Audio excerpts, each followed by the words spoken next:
How's it going, Vault Hunters, and welcome back to another Borderlands 2 Legendary's Weapon Guide. Now today we're going after the legendary Tor grenade known as the bonus package. The bonus package can only come in explosive element and is a base game legendary, which means no DLCs are required. Its red text reads 2 times more awesome, bonus extreme. And please note that the prefix of your bonus package may be different to mine, but will always be some variation of the bonus package. Now, in order to find this grenade, you first want to go to your nearest fast travel station, and we're going to be going to the location known as Southern Shelf. Once you load in, open up your map, and in the top middle of the screen, within the red circle, we will find the enemies known as Boom and Bewm. Now, Boom and Bewm are mandatory bosses that you have to fight in order to progress through the campaign.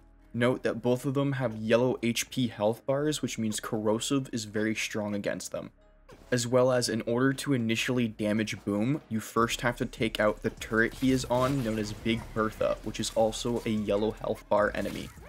An alternate way of farming the bonus package is through the Torg's Campaign of Carnage DLC, where you can find the item inside of Torg vending machines.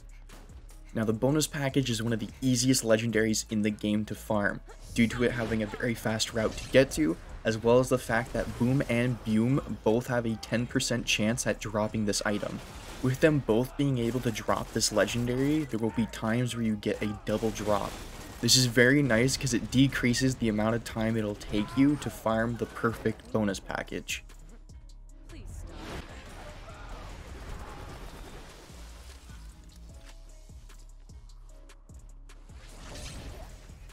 Now, on screen, you'll be able to see me getting 2 bonus packages, one from Bewm and one from Boom, making it a double drop. I also just want to add, this legendary does not feel like it's a 10% drop. I feel like almost every other kill I get on these two, I get a bonus package.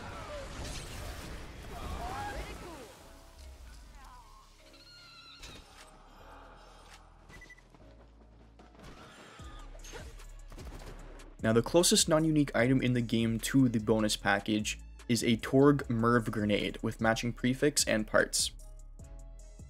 Now, as you can see, the bonus package absolutely just destroys this thing in damage, and that's mainly due to its legendary ability.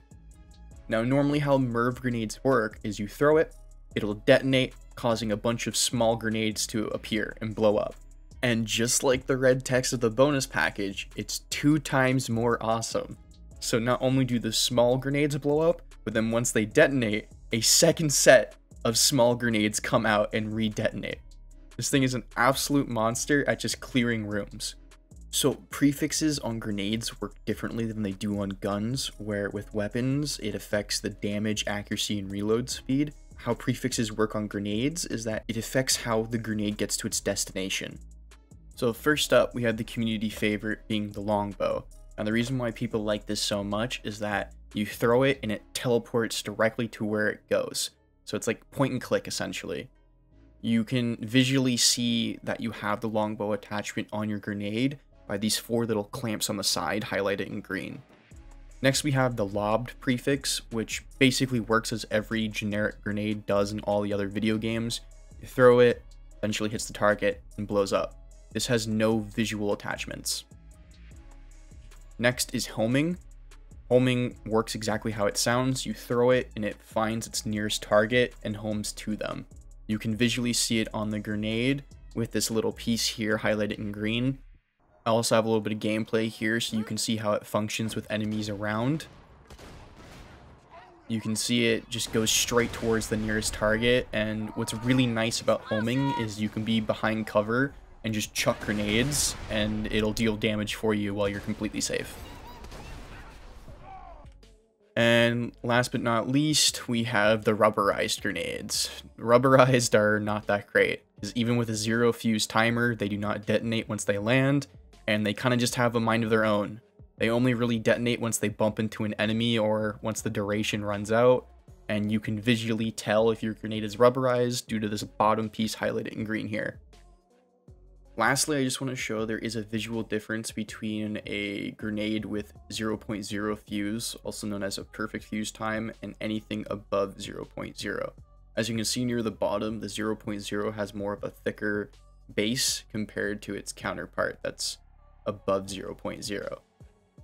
So breaking down a god roll for a grenade is going to be a little different than weapons, due to grenades not having visual attachments that up the stats.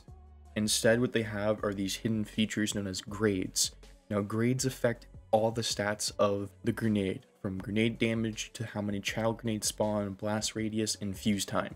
And the only one you can visually see is fuse time, and that's if it's a perfect fuse time. So the stats I will be showing you are perfect grades for each roll, and in the description I will be showing all the grade numbers for each stat from best to worst. Now that we know what we're looking at, let's get into the god roll. So the god roll is going to be the longbow prefix, decreasing the amount of downtime our grenade has to travel to our target. For damage, we're going to be looking for that 10 times at the end of the number. This is the maximum amount of child grenades that can spawn on this grenade. Blast radius, we're going to be looking for 489, and fuse time being 0. Alright, so that about does it for me. Before I go, I just want to say that this is a really fun weapon, but it's very easy to down yourself with this. It's definitely more of a mobbing weapon than it is like a boss weapon, but I'm sure you can get a couple friends together and tear down a boss with grenades if you really wanted to. If I had to make any recommendations for characters, probably Creek and Axton, just due to how many buffs they can just give the grenade itself. And then an honorable mention, I think I'll give to Salvador, because his 2-for-1 skill allows you to throw 2 of these things for the price of 1, which is just even more mayhem. And yeah, that basically does it for me. I know it's not Terramorphous in the background this time, but I figured I'd show you gameplay of the grenade actually doing some work on some enemies. And yeah, I'll hope to see you next time, Vault Hunters.